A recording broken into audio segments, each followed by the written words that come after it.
From the Ground Up, a podcast of the Alabama Extension Home Grounds team educating you about home landscapes, gardens, and home pests. Thank you for joining us this week. My name's Brian Brown. I'm the host of From the Ground Up. And this week we are joined by Jack LeCroy. He is a regional extension agent in Southwest Alabama, and he's going to talk about coastal plants. So Jack, welcome. Hey, Brian. Thanks for having me. Tell me a little bit about the Gulf Coast. There's a lot of plants that you can grow down in South Alabama that we can't grow here in North Alabama. Tell us some of the unique characteristics that you deal with down in the Gulf Coast area.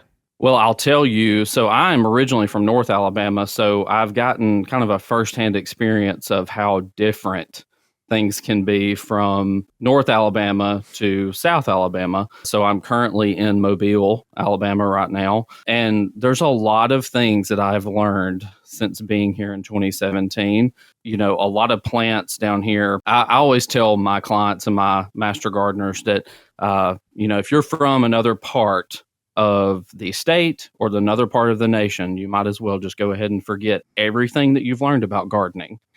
Because it's completely different down here. You have to deal with extreme heat. You have to deal with hurricanes.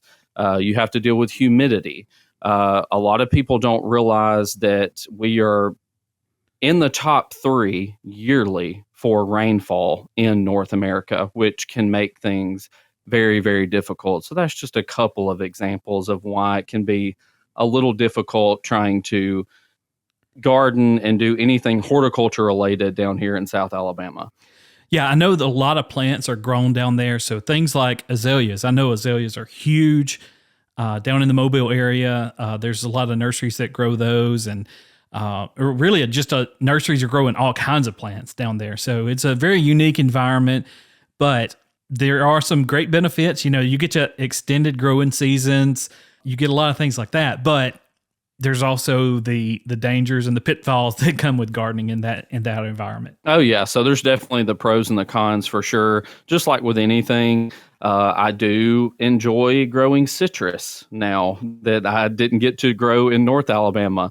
And so, of course, I have to not try to grow my dogwoods and redbuds because they are prone to certain diseases that we just can't get by with down here in South Alabama.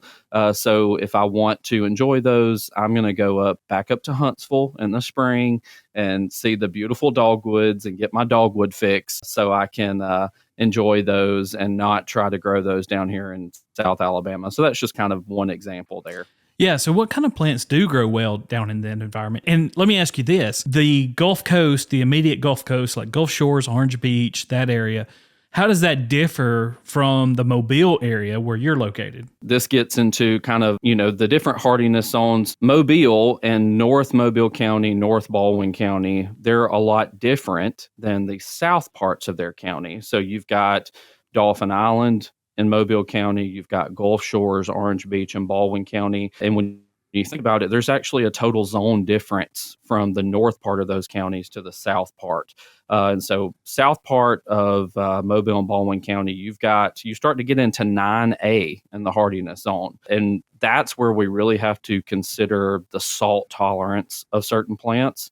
A lot of people that move to any coastal environment, they don't necessarily really think about the salt tolerance. Not all plants can handle salt tolerance. And so even when you start talking about turf grass, you've got to think about, okay, salt spray from the ocean, and kind of the technical definition of determining if a plant is salt tolerant is 1/8 of a mile from the ocean. And so 1/8 of a mile from the ocean, that's where you really have to consider the salt tolerance of plants and really take that into consideration before ever putting a plant in the ground. Now, when you get into the north part of the counties, you can kind of, play around a little bit more and have more variety as far as what you can grow. But we still have to consider a lot of different things as far as plants are concerned. You mentioned azaleas a second ago. So Mobile's actually named the Azalea City. We have an azalea trail run. We have all of these azalea type of inspired things in Mobile. And one thing I try to press upon my clients is there's not just one type of azalea. So you've got azaleas that can grow 3 feet tall. You have azaleas. I call the Formosa azalea the VW bug azalea because it can get about as big as a VW bug. That's going to really determine where you put that in your landscape. Definitely don't want that in front of a low window. And so we have a lot of variety down here with plants, but it really is big on, you have to kind of research, call your extension agent, go to a arboretum, go to a botanical garden, see what's been established for a while and that has dealt with a lot of these conditions down here. Yeah, that's one thing I suggest when people, what do I put in my landscape? I always try to mention, go to your local garden center or local arboretum, botanical garden, just somewhere around in your area and see what they've got going on, see what they have planted and see what's doing well there. So what type of plants do well in Mobile and just the southern part of Alabama? When I think about this question, because I have a lot of, homeowners, master gardeners that ask me this question. So I could give you lists and lists of plants, but the one thing that comes to my mind when I think about plants is they have to be tough to grow down here. I'll give you one example. Afternoon sunlight down here is going to be a little bit different than the afternoon sun, say, in Tennessee. We have, kind of extreme heat down here where in the afternoon you could be pushing, close to 100 or over heat index. And, certain plants, they're going to kind of melt in that afternoon sunlight. I know at the botanical garden here, they have a really large camellia section, which camellias are always fun. You've got the japonicas and you've got the sasanquas, azaleas. You can have a lot of fun with palm trees down here. There's a lot of different plant material down here, kind of just trying to walk myself through my own yard. I have, things like pink muhly grass. I have podocarpus. That is an evergreen that I really like that seems to handle a lot more diseases and different pressures down here in South Alabama. I've got Dianella or flax lily. I, of course, have a citrus tree, Satsuma. That's one thing that we have to consider. And when I teach any type of fruit tree class down here, not all citrus are created equal. So that's one thing I press upon my clients. Kumquats and Satsumas are the most cold hardy citrus. Even just because we're in South Alabama does not mean that we do not get cold. Every winter can be completely different than the last. We got pretty cold this year. And so planting blood oranges and navel oranges and that type of thing, those are the first ones that really get hit back by freezing temperatures. So you really have to do your research and kind of figure out how much maintenance, how much time do I want to put into these plants. But those are just some kind of examples that I have in my own yard. But you can have a huge variety of plants in your own landscape. So, Jack, you mentioned palm trees, and I think a lot of people don't understand. There's actually palms. If you really love palms, there are some palm trees that you can plant, further north. It doesn't have to be coastal plants. So there are hardy palms, right? There are hardy palms. And so whenever I teach woody ornamentals in South Alabama, we do go over palm trees. There are some palm trees, south of Orlando that you're only going to see them south of Orlando. There are other palm trees. I'm originally from Center, Alabama. I tell people I spell it the fancy way, Centre. And there's I think it might be a sable palm that someone has in their front yard in Center, Alabama. And, I always think, how did that palm tree acclimate to that? And again, I tell a lot of my clients that plants are like people. So plants, not all plants are created equal. Some like it a little more cold, some like it a little more hot, some do not like cold and do not like hot. And so palms are no different. I've seen many plantings before where some people didn't understand the environment and they went in with several different palms. Let's take a queen palm, for example. Those are not cold hardy. And a lot of them died. And palms are not inexpensive. They can be many thousands of dollars depending on what size you buy. So you really have to figure out exactly what palm tree you want and also the height. They all don't get to the same height. They all have different growth rates. So I always love a palm tree and kind of playing around with palm trees because that just makes me feel like I'm in a tropical environment. Some people, if you're not near the coast, they don't tend to like a palm tree in their yard because it kind of looks out of place. But I always say, if you love palms, then definitely experiment with some of the palm trees that you might have access to. So what type of plants do not do well down on the Gulf Coast? So there are a lot of plants that we have to kind of consider that they might not be as long lived, and they might not be as low maintenance as we want. Almost every person I come in contact with, the first thing that they say that they want in their landscape is low maintenance. Yep. And so I always tell people, I'm going to work with you on low maintenance, but there's certain things that we have to know. A lot of people that move to the coastal area of Alabama or really any state, they want to bring these plants that they have seen from different areas or they've gotten to grow in another state. Dogwoods is an example. That's one that gets a fungus pretty bad down here. They're just not long lived. Redbuds are the same way. If we think about fruit trees, then you've got apples and peach trees. Many of my clients want an apple and a peach tree, and you can grow them down here, but you're also going to be on a very rigid spray schedule. If you're not spraying every week, you're spraying every other week. And then things like Leyland cypress, that's kind of a very common evergreen tree that there's a disease called bot rot or botrytis rot that it can get. And when we deal with high humidity, when we deal with 70 plus inches of rain a year, and then let's say someone puts them too close together, things that are prone to fungal and bacterial problems, they're just going to not be very long lived if we are not taking every precaution necessary in our landscapes, in our orchards, in our vegetable gardens, that type of thing. So the biggest thing to deal with down here is just fungal and bacterial problems. We really have to concentrate on air circulation down here on the Gulf Coast. So what are some underutilized plants that folks down there near the coast that really need to incorporate into their landscape, or things that you really like that really do well or that you've seen do well down there? Well, one thing, and I will kind of go off of the spring that I've had, I've been inundated with lawn calls over the past, 2 or 3 months. The big, broad grouping of plants that I would like more people to utilize are shade plants. And so a lot of times we try to grow grass in areas that grass is just not going to grow. Under a live oak tree, we have beautiful live oaks here. We have heavy shade in certain parts of our yard, possibly. So I always push people to incorporate more shade plants and stop trying to get grass to grow where it's not going to grow. But things like Fargugium, or I like to call it Farfaguum, just because that's funner. It's more that is more fun to say, or the tractor seat plant. There's different things there's a lot of different ferns that we can grow down here. I really like ferns, hart's tongue fern, royal fern. I have incorporated a split leaf philodendron into my landscape this past fall.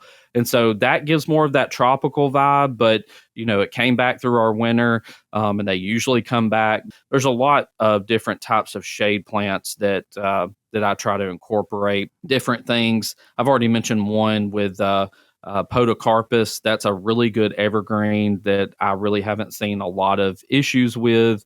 I don't really have to prune it, every month or anything like that. So it's pretty low maintenance. And I always tell people, any plant that I'm putting into my own landscape or garden, I want it to have a dual purpose. So I want it to be aesthetically pleasing, but if it feeds something else, if it feeds me, if it feeds wildlife, that is a benefit. And so I always try to pick plants that can have two purposes. One that I have, for example, is a pineapple guava. So you can eat the flowers, you can kind of put them as a garnish on a plate, and they also make a nice kind of hedge with those. And so that's another example of a plant that might be underutilized in our area. So earlier you mentioned some of the problems that you experience down there, natural disasters and things like that, heat. And, not only just heat, but also cold. We had a huge cold snap back in December, and I'm sure a lot of the plants down there got hit also, right? For sure. Yeah. So, that's another thing, like you said earlier, dealing with not just the heat, but the cold also has a detrimental effect because these plants are not really used to that kind of thing. So what are some other things? You mentioned saltwater tolerance, or salt spray tolerance. What about some insects? I know that you all had problems with snails, right? Yeah, so last year I started getting a lot of calls. It started in Baldwin County, and there was a snail called the ghost bulimulus snail. Never had I come in contact with this. And I had a frantic homeowner that had called me, and they said, I am inundated with snails. They're crawling up the side of my house. They're on my fence. They're all in my yard. The homeowner sent me some pictures, and I was pretty flabbergasted at the number of them. And so I had found a contact that deals with snails and mollusks and got to talking to them about it. And it's actually an invasive species that has moved. They have it in Florida. It's moving over, into the Panhandle, now into Baldwin and Mobile County. It's one of those issues that we just don't have a great answer for yet.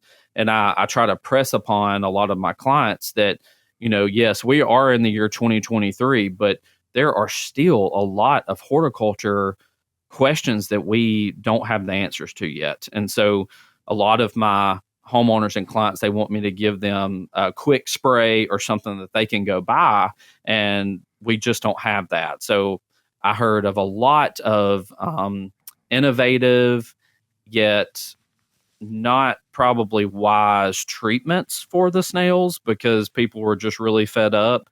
And the contact that I was working with, he said the best thing that you can do to get rid of them is to get you and several friends together and go start picking them. And I was like, ooh, that's going to be not many people want to hear that answer, unfortunately. What are some of the things that you heard that would not work? Some of the more ridiculous things. Well, so I had one that was just, I think they had gone and bought just buckets of like pool salt, and they were just throwing it out in their yard.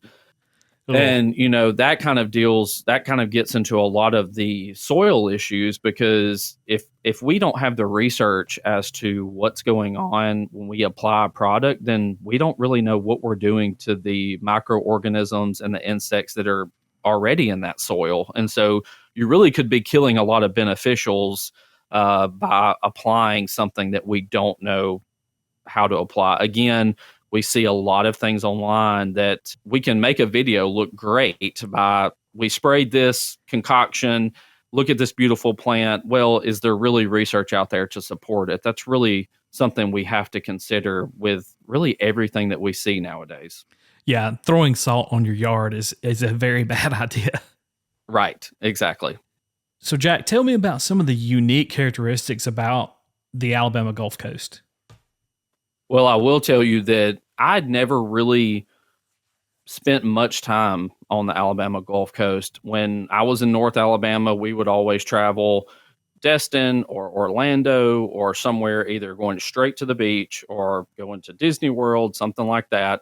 And so I'd never spent much time in Mobile and Baldwin County. And since I've been here since 2017, it's been a real eye-opening experience because they call it the Amazon of North America. And I never knew that before. And so there's an area in between the bay, Mobile Bay, and there's a causeway. And on that causeway, there's an area called Five Rivers. It's a big outdoor area, and it's actually where all five rivers come together in Alabama. The Mobile River, the Spanish River, Tensas River, Appalachia, and Blakely River, they all come together.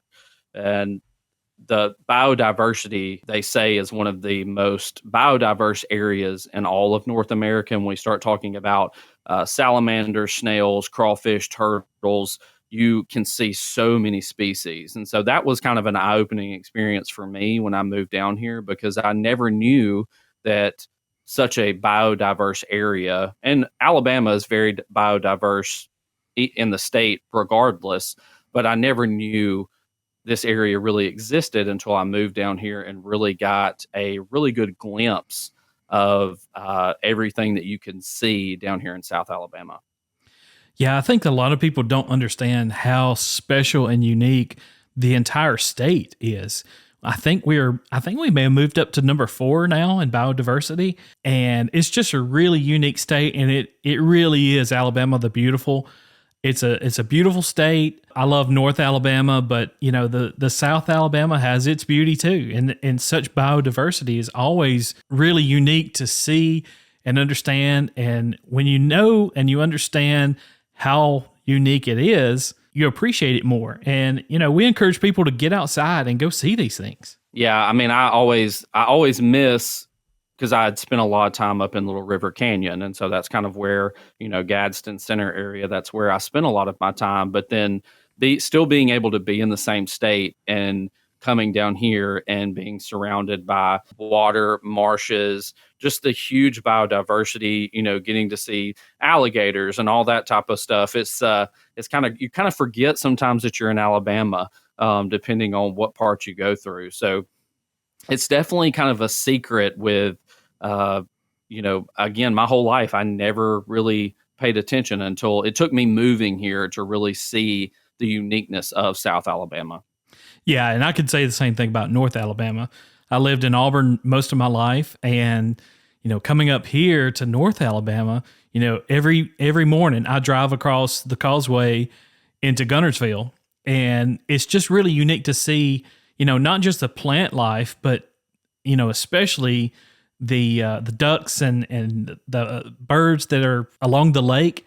It changes every week. There's a new species of bird that's coming in, and they flock there on the lake. So it's really neat to see throughout the season things changing.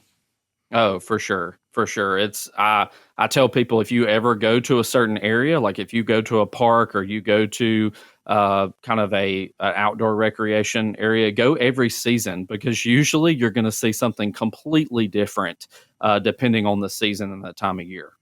Yeah. So get out there, explore our beautiful state. Go to the Gulf Coast and see the plant life and see the wildlife. It's a fun thing to do. So what are some things that you would want a homeowner to know that's either moving into the area or just curious about things that they can use in their yard or garden? That is a good question. So I would definitely say take it slow and do your research.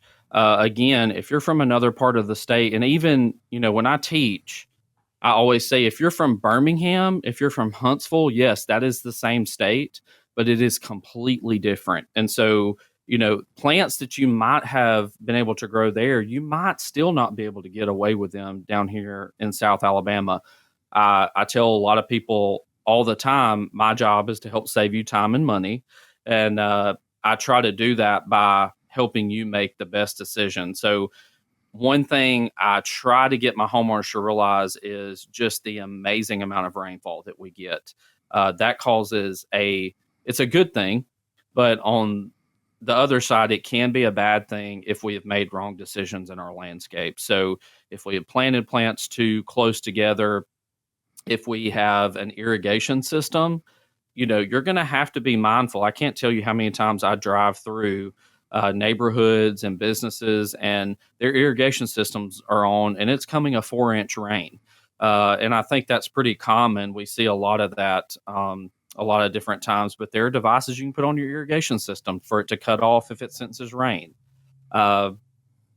Just get to know your environment and, talk to seasoned gardeners, talk to different people that have been in the area, talk to us. We can definitely help you with that because, if you don't want to put the amount of time into spraying weekly for apple trees, well, we might have to go with something different.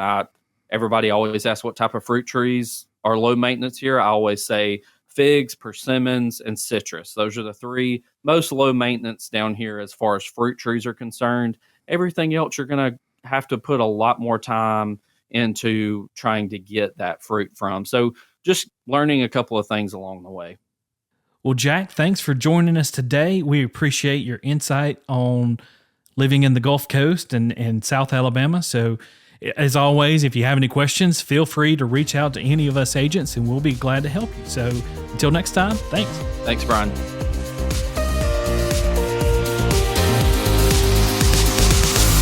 From the Ground Up is a production of the Alabama Cooperative Extension System.